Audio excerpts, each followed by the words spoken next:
हाँ जी।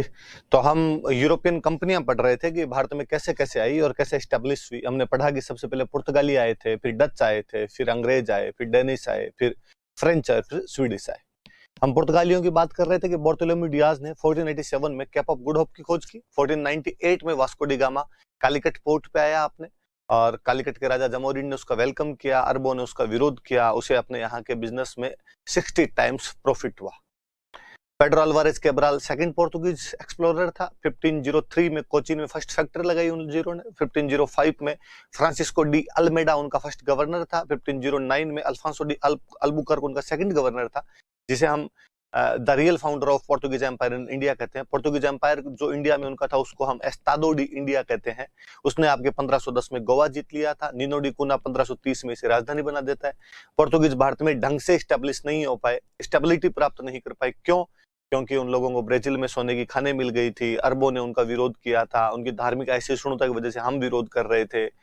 अल्बुकर्क ने जब कहा कि पुर्तगाली भारतीय महिलाओं से शादी कर ले, तो इस वजह से भी भारतीय उनसे नाराज थे। पर फिर भी उनके समुद्र पे जो अधिकार की नीति थी उसको हम नीले पानी की नीति कहते हैं।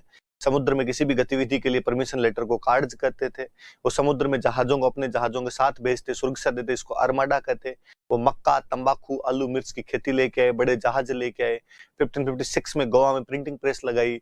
New style of architecture, Gothic style लेके आए, जिसमें आपके पॉइंटेड आर्च होती थी, एलिवेटेड रूफ्स होती थी और डीप डेकोरेशन होता था। 1542 में अल्फांसो डिसूजा के साथ में सेंट जेवियर यहाँ पर आया था धर्म का प्रचार प्रसार करने के लिए। फिर डच कॉर्नेलियन डे हस्तमान 1596 में उनका फर्स्ट एक्सप्लोरर था। 1602 में ईस्ट इंडिया कंपनी बनी उनकी। 1605 में मसूलीपट्टनम में पहली फैक्ट्री थी। उनकी सबसे मुख्य फैक्ट्री चिंसूरा थी, जो 1653 में बंगाल में लगाई गई थी। और 1759 में battle of Bedara, battle of Chinsurah, battle of Hooghly में अंग्रेजों से हार कर इंडोनेशिया चले गए और मसालों का व्यापार करने लगे। हराने वाला अंग्रेज सेनापति था रॉबर्ट क्लाइव। फिर अंग्रेज पढ़े तो हमने पढ़ा 1559 जॉन मिडन हॉल सबसे पहले भारत आया था। 31 दिसंबर 1600 को the governor and company of merchants of London trading into east Indies, या जिसे हम मर्चेंट एडवेंचर या जिसे हम अंग्रेज ईस्ट इंडिया कंपनी कहते हैं, बनाई गई, जिसे क्वीन एलिजाबेथ ने 15 सालों का ट्रेड मोनोपोली दी। 217 शेयर होल्डर थे। मोनोपोली को 20-20 साल के लिए बढ़ाते थे। किंग जेम्स ने जहांगीर के दरबार में 2 दूत भेजे थे, कैप्टन हॉकिंस और सर टॉमस रो, जिनमें सर टॉमस रो को व्यापारिक रियायतें मिल गई थी। 1608 में सूरत में हेनरी मिडलटन फैक्ट्री लगाता है। पुर्तगालियों के कहने पर सूरत के व्यापारियों ने विरोध किया, इसलिए काम शुरू नहीं हुआ। 1611 में मसूलीपट्टनम में फैक्ट्री लगाते हैं। 1632 में सुल्तान ऑफ गोलकुंडा गोल्डन फरमान जारी कर देता है, 500 पकौड़ा के बदले में बिजनेस कर सकते हो। 1633 में उड़ीसा के हरिहर के अंदर वो अपनी फैक्ट्री लगाते हैं। 1639 के अंदर चेन्नई खरीद के मद्रास में फैक्ट्री लगाते हैं, fort Saint George Francis Day. 1651 के अंदर शाह सुजा, जो कि आपके औरंगजेब का भाई हुआ करता था, शाहजहां का बेटा था, बंगाल का गवर्नर था, उसे ग्रेविन वांटन छूट लेता है। ब्रिजमैन 1651 में हुगली में फैक्ट्री लगाता है। 1661 में चार्ल्स कैथरीन बेंगरेजा से शादी करता है, बॉम्बे दहेज के अंदर मिलता है उनको। 1668 में बॉम्बे 10 पाउंड किराया पर ईस्ट इंडिया कंपनी को दे दिया गया। 1698 में कलिकता सुल्तानाती गोविंदपुर खरीदे। कलकत्ता में फोर्ट विलियम बनाया, जो चारनाक ने पहला गवर्नर वहां का चार्ल्स आयर था। 1717 में चार्ल्स जॉन सरमन फर्रुखशियर से मिला। विलियम हैमिल्टन नाम का एक डॉक्टर और ख्वाजा सेहुर्द नाम का आर्मेनियाई दुभाषिया उनके साथ था। फर्रुखशियर की बीमारी ठीक है तो फर्रुखशियर ने कहा 3000 में बंगाल, 10,000 में सूरत, बॉम्बे टकसाल के सिक्के चलेंगे, कलकत्ता के आसपास जमीन खरीद लो। और ओम्स कहता है कि ये अंग्रेजों का मैग्ना कार्टा था, या कंपनी का मैग्ना कार्टा था। डेनिश 1616 में कंपनी बनाई। श्री रामपुर उनकी मुख्य फैक्ट्री थी। 1853 में अंग्रेजों को बेच बाच के वापस चले गए। फ्रेंच 1664 में किंग लुई 14 का फाइनेंस मिनिस्टर था कॉलबर्ट, गवर्नमेंट कंपनी बनाता है ईस्ट इंडिया कंपनी। और 1668 में सूरत में फैक्ट्री, 1669 में मसूलीपट्टनम में फैक्ट्री, 1673 में पौंडीचेरी में फोर्ट लुई बनाया गया। फ्रेंको मार्टिन ने सूरत वाली फैक्ट्री, फ्रेंको केरो ने 1674 में चंद्रनगर वाली बस्ती खरीदी, जहां पे 1690 और 92 के अंदर उन लोगों ने वहां पे फैक्ट्री लगा ली थी। स्वीडिश 1731 में आए थे, पर चाइना के साथ में बिजनेस करते थे। अंग्रेजों और फ्रांसीसियों के बीच में 3 युद्ध हुए, कर्नाटक रियासत में हुए। कर्नाटक वर्तमान तमिलनाडु में है, जिसकी राजधानी अर्काड थी।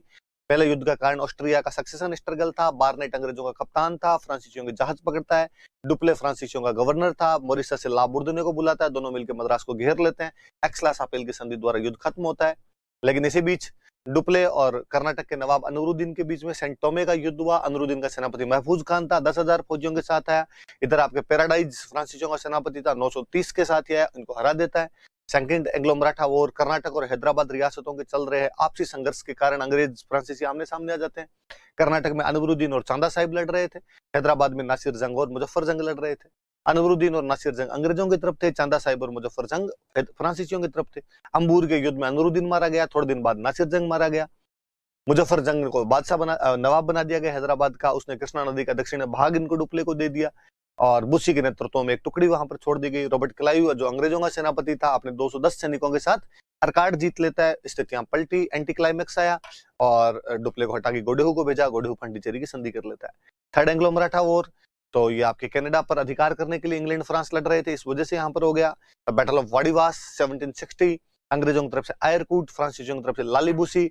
फ्रांसीसियों को ढंग से हराया गया, पौंडीचेरी पर भी कब्जा किया गया। पेरिस की संधि के बाद में पौंडीचेरी तो वापस दे दिया, पर चंद्रनगर अंग्रेजों ने रख लिया था।